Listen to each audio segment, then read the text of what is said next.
First which unlock பண்ணும். Easy.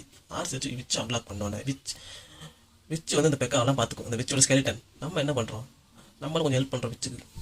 RC tape எல்லாம் டேப்லாம் okay, நம்ம கண்ட்ரோல் பண்ணுறதுலாம் எல்லாம் பொறுத்துருக்கு. விச்சு அங்கே விட்டாச்சா, நம்ம இந்த ஸ்டோரேஜ் கிட்ட இப்போ நம்ம ஆர்சியை கொண்டு போகணும். ஸ்டோரேஜ்கிட்ட கொண்டு போனோன்னே அங்கேருந்து ஆர்சி அபிலிட்டி யூஸ் பண்ணிடணும். ஸ்டோரேஜ் டேப் பண்ணா இப்போ பாருங்கள், ஸ்டோரேஜ் டேப் பண்ணி அங்கேருந்து அபிலிட்டி கொடுங்க ஆர்சிட்டு. இங்கேருந்து ஆர்சி அபிலிட்டி கொடுங்க.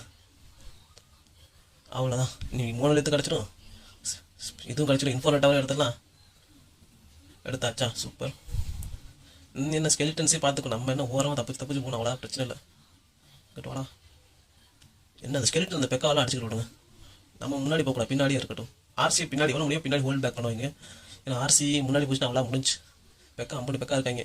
ஒன்றும் இல்லை, கொஞ்சம் அவங்களாம் பிஸி ஆகிட்டாங்களா, ஃபுல்லாக எங்கேஜ் இருக்காங்களா. இப்போ போகலாம், இப்போ போகணும். அது ஓரம் ஒட்டி விட்டு சைட்லேயே போங்க. அந்த பெரிய பெக்கா கூட பக்கத்தில் பார்க்கக்கூடாது, சைடில். பின்னாலேருந்து மெதுவாக பின்னாடி டேப் பண்ணி முன்னாலேருந்து போய் அழகாக 3 ஸ்டார் எடுத்தேன். அதில் ஒன்றும் பிரச்சனையே இல்லை, ஈஸியானது. 3 ஸ்டார் ஈஸி. ஓகே, அவ்வளோ முடிஞ்சா. எவ்வளோ கொடுத்துருக்காங்க, 13 போய்கிட்டே இருக்குது, 14 15.